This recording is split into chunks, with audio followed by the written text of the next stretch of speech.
Welcome to another episode of the Boxy Babes podcast. Today, we will be continuing our discussion of the latest show to arrive on Broadway in Detroit, Parade. And for those who don't know, it just took us 3 times to get through that. But before we discuss what you can expect from this musical, please like, follow, and subscribe to Boxy Babes and on all social media platforms at Boxy Babes. And as always, spoiler warning, if you have not seen Parade, or at least this version of Parade, the 2023 revival that is currently on tour across North America, feel free to scroll on. Other than that, welcome back, RJ. You just watched me stumble through that opening so many times. What was that like for you? That was amazing. I'm so glad we don't do this live because the post... We're human. Everyone would just chuckle. I mean, like I said, one day it would be like a great blooper for them to see just how many times we mess up and we have to re-roll. This is not our day job. So, Nope. As much as we would love it to be. Yeah, if anyone wants to sponsor us or have us on their podcast or all the things, let us know. Hit us up. We will. We will do that. Absolutely. Get us on your podcast. We're great. We're hilarious. We are a true comedic bunch of dudes. Particularly, when we try to open the podcast. Yeah. The only part of this that's actually scripted, and I can't seem to get through it. So before we dive into the music, the staging, and our final verdicts, real quick recap for all those that didn't maybe watch part 1. We talked about the story of Parade, which is a dramatization of the real life experiences of Leo Frank, who was convicted of murder that he did not commit, and subsequently was killed because of that. And so it's a very powerful story, telling a universal story of resilience, hope, fear, injustice, all these different aspects that we all can appreciate. And so it really does. It kind of speaks volumes, and we highly encourage you to check it out if you haven't. But that being said, we talked about the story last time, RJ. I want to talk about the music because you are our quote unquote music guy. You are the musical expert of the Boxseat Babes.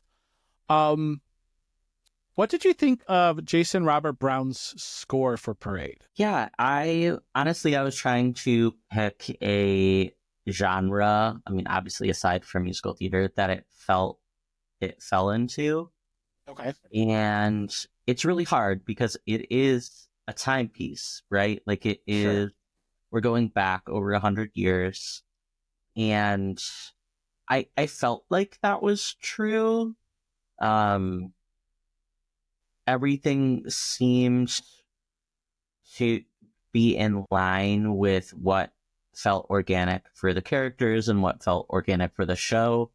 I will say the piano specifically for the show felt like it had a massive role in the score. I'd be really interested in seeing it. Just a lot of it almost felt acoustic with the piano. But also, just logistically, the conductor was seemingly, a lot of times when you go see a show, a conductor's kind of, maybe you see just the top of their head. Mm-hmm.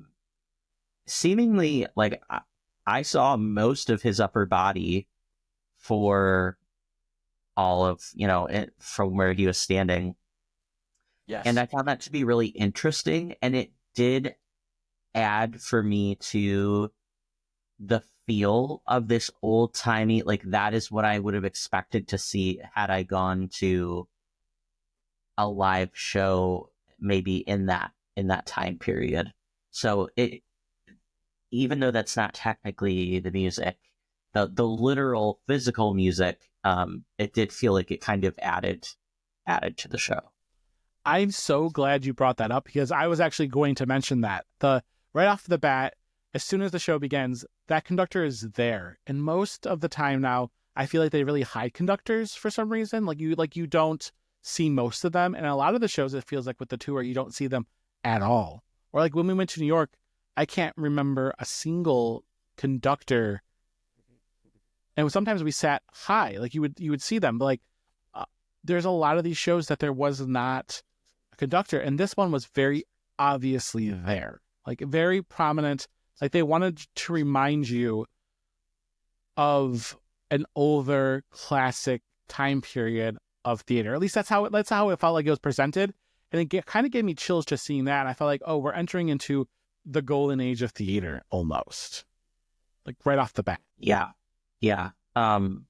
It's in alignment with what they would have gone and seen. And I think it speaks to the staging as well. Now, I could be, this could all actually just be a lie. Like they could have, as I think about the set, because of the height of the set and the dynamic, like you're pretty far away from the pit for most of the set height wise, whereas a lot of shows, obviously, they're either one floor or they're further back or they're moving. Like they're not consistently that far from the conductor. And yes, they do have screens in the back of the auditorium to reference as well.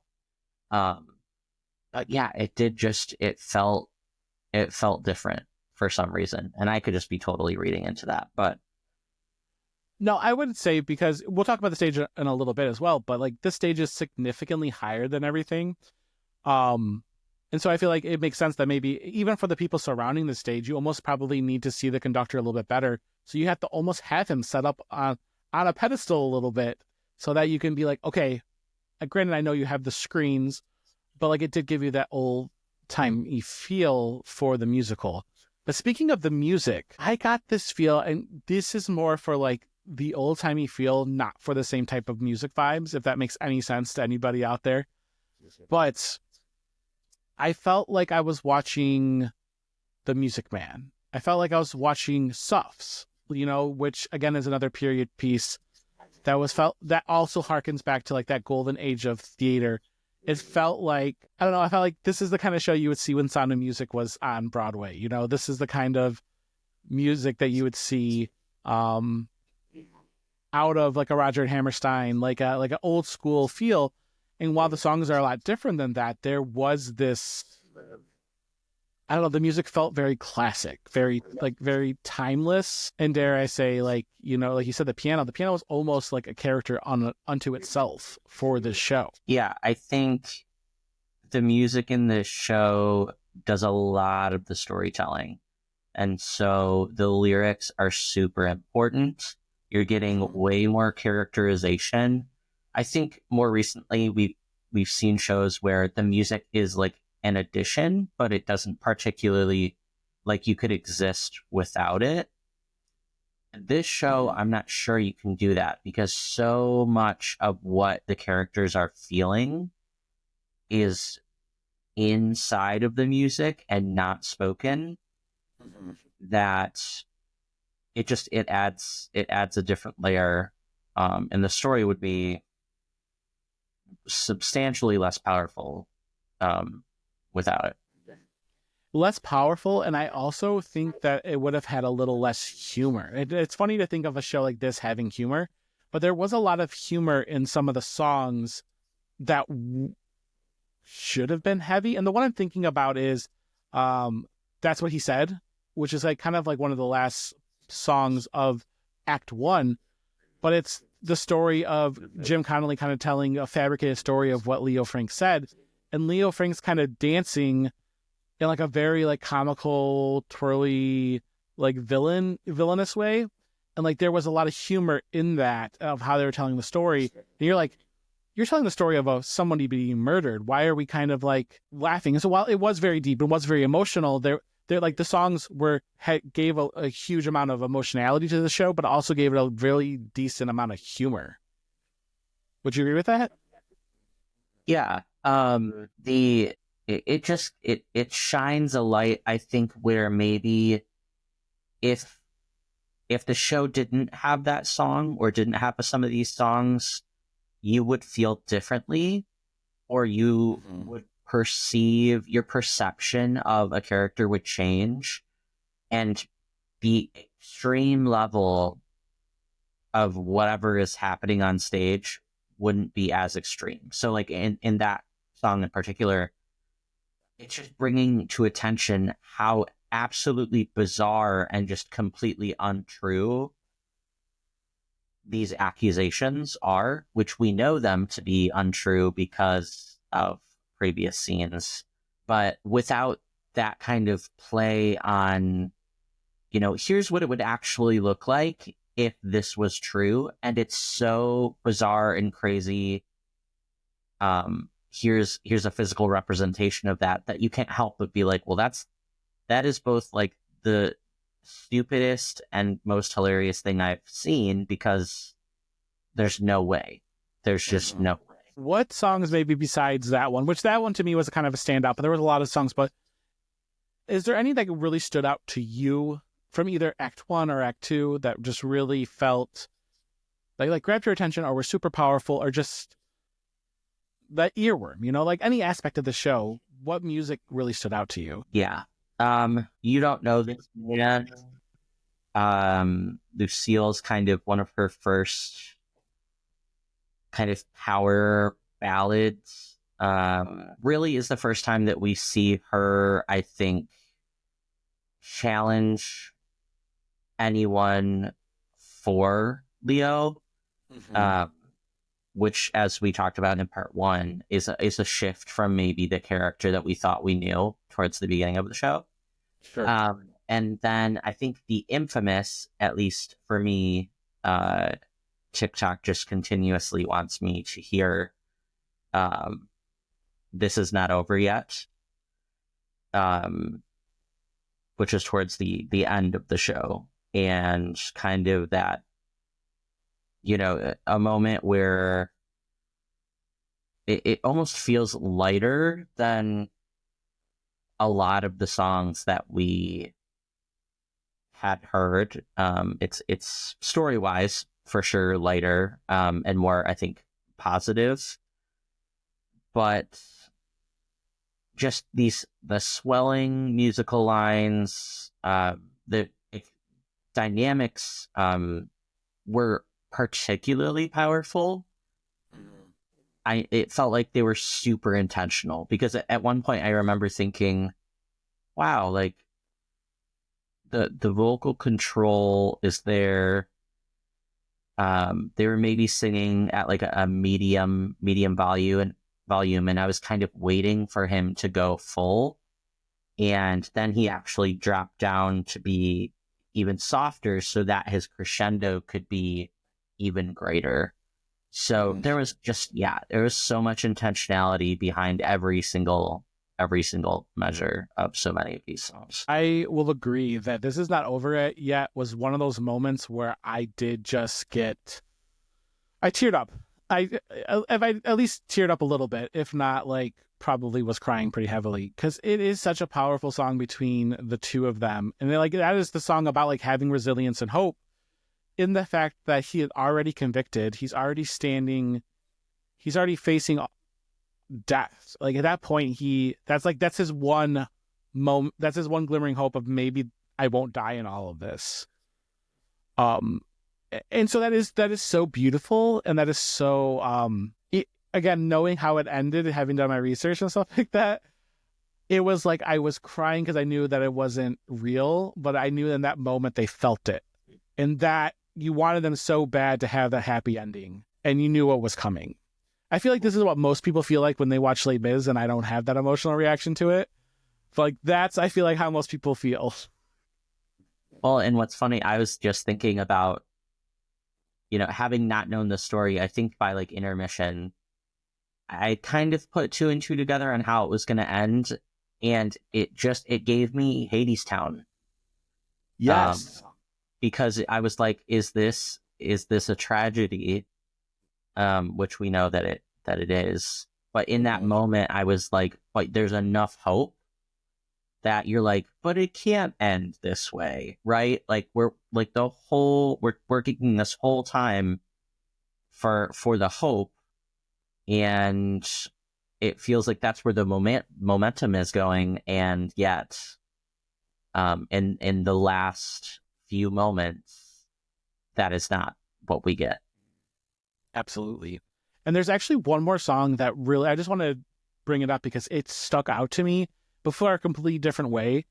Where Will You Stand When the Flood Comes gave me chills they were chills in the fact that, like, I felt so haunted and afraid in that moment, because you're seeing, again, all these people who have very strong convictions and are determined to see this man die, and determined to see him kind of, like, the governor has decided that we're going to pardon him, and he's going to be okay. And, like, he's just going to live the rest of his life in jail, which is totally unfair that he's like, he wasn't pardoned, but they're like, we're going to let him just live his life out in jail. It's fine.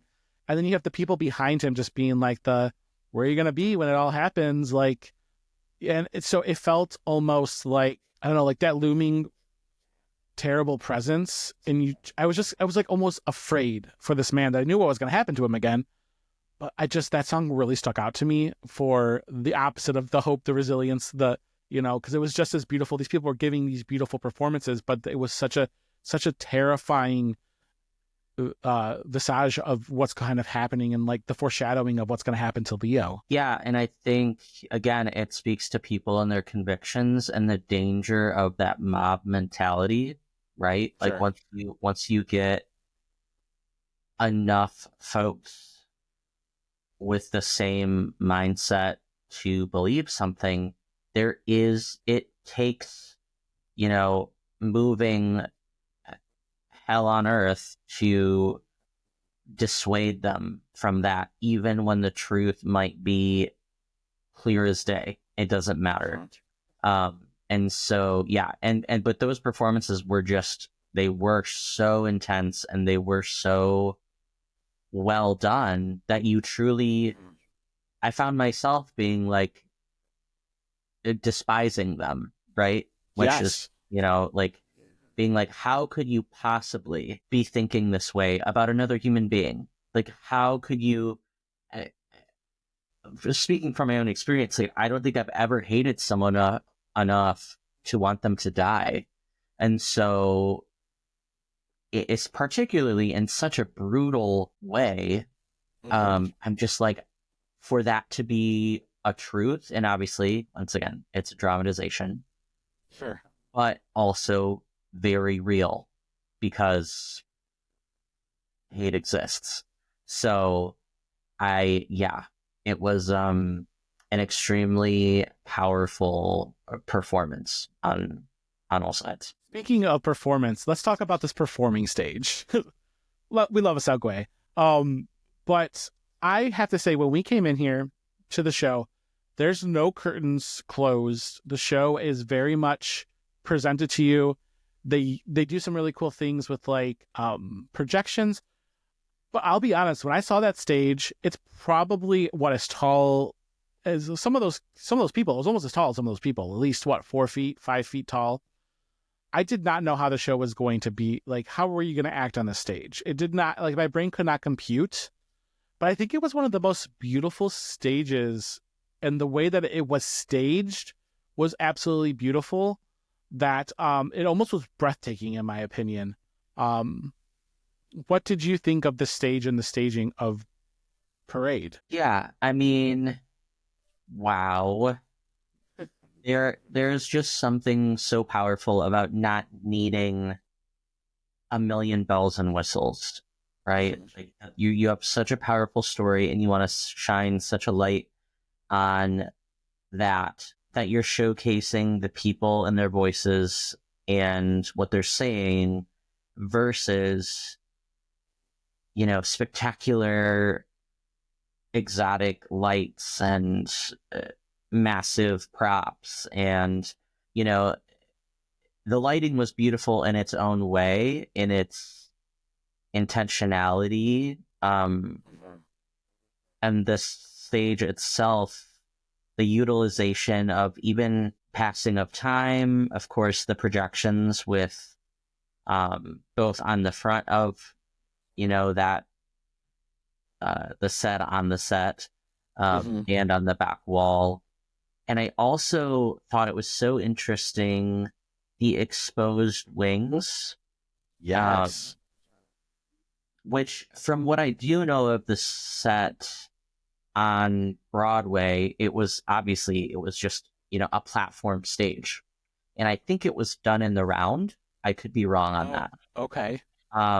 But just a flat stage. I was curious how they were going to go about this. Um, and I, once again, would be curious to look into kind of the symbolism behind that, because it's a literal platform. And so it's Sure. almost like a play on words. Like, we are putting these people on a pedestal, we're putting them on a platform, and we're analyzing them under essentially a microscope, and saying, look at this small town, look at these people, look at this story, look at this man, Mm-hmm. from all lenses. And then the pews, I think they were somewhere pews, maybe, and some chairs, Yes. having folks watch and sit while other things were happening on the platform, also very interesting. Yes. It felt like And they were always again, being watched. yeah, like, we're like, almost like we were collectively seeing it happen Yes. and not doing anything to change what was happening. I feel like I don't remember if this is from a TV show or if this is a real saying, but like the South never forgets or something like that, and like that's what kind of like it reminded me of. Like they're always watching. There's always like a history. History's always being observed and that's why you can never get away with anything down there. It almost felt like a little bit like a Big Brother-y kind of feel of everybody is a live witness to what is happening. And so it was very haunting. Like from the moment they all came out and they sat down, I felt like this is a haunting show. There's beauty. It's haunting. Like what's going on? And I think if we're talking about staging too, I do want to address real quick the intermission, because I think that was one of the coolest bits of art that I've ever seen from a stage show. And for those who haven't seen it yet, during the act end ones with Leo Frank being convicted of murder, and he slides out of his clothes and he goes into like prison garb, and it ends with him sitting at a table on top of the block that's on top of the stage. So you're quite high up. And everybody leaves the stage but Leo Frank. And he sits there for the entire intermission doing different things and walking around his cell. And I was reading on how like this was like to showcase the passage of what really happened for him, the real time in prison. But like talk about a visual that was just like, it felt epic, and it felt like I felt myself wanting to like almost cry the entire time. And the longer it went on, I was feeling more uncomfortable and more wanting to cry, because you're just watching this man who was once an esteemed part of the community be degraded to being an inmate who was waiting for death. What did you think of the intermission? Yeah, so I was curious, again, once it translated to a national tour, if it was something that they were going to do, because I knew that, once again, PR and what people share on social media, like this is one of those things, right? People can have their phones at intermission. So I knew that it was a thing. Artistically, I think it's so brilliant and so moving. And I kind of wish that more moments like it happened. Sure. Because it keeps us in this space. Like, I think one of the detriments, and of course, like we all need an intermission, right? Sure. But some of the detriments of having an intermission is that we lose where we are and we jump back into reality. And so this show demands that from, again, the moment the act 2 starts, you are right back into the heavy hitting of what the show is. And so having him be on stage, and I think even at one or 2 points, like a guard walked on stage to give him water or food, or just check on him. It felt like we were still very much in it. We were still very much a part of it. We didn't leave. And I think it kept people in rhythm with how exactly the show was going to continue. I think it also speaks to like the pacing of the show too, because the show moves so quickly, and like that is the moment to breathe. Like that 20 minutes, because it was actually a 20-minute intermission and not like a 15.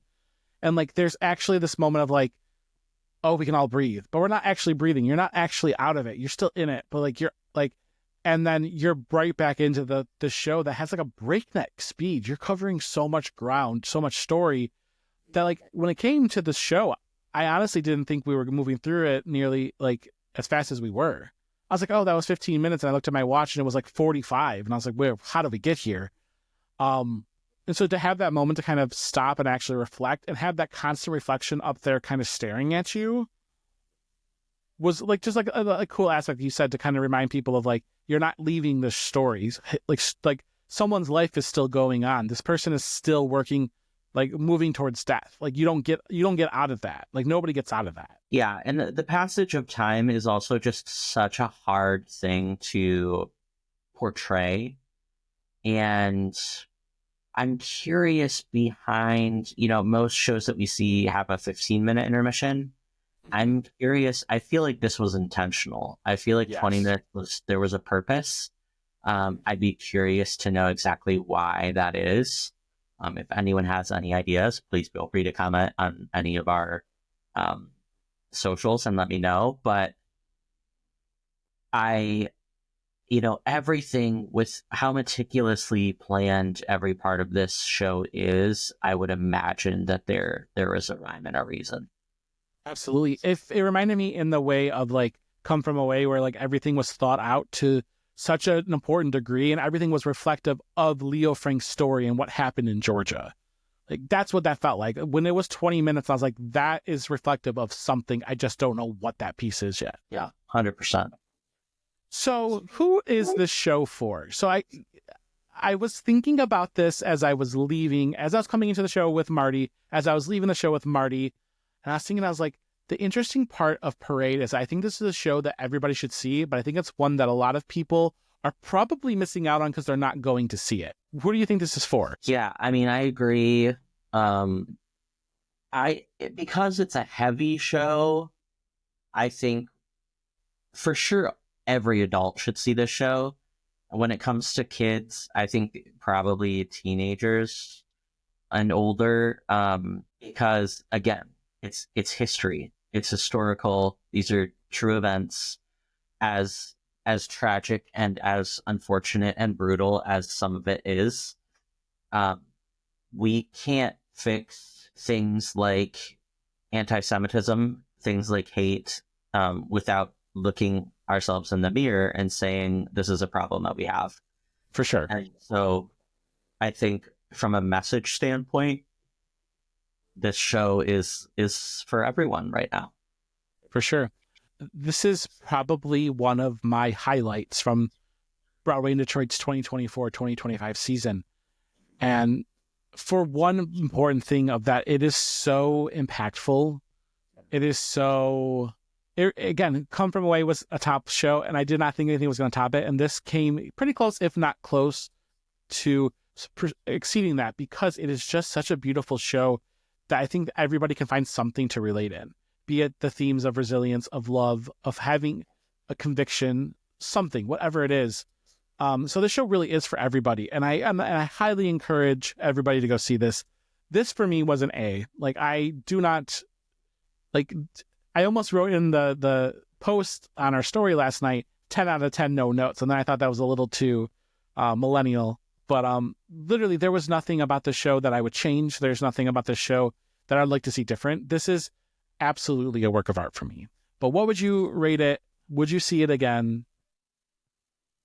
Give us the download. Yeah. Having not seen it before, I feel like I need to see it a few more times to really appreciate, really all of it. Because as we know, every time you see a show, you see something else, you hear something else.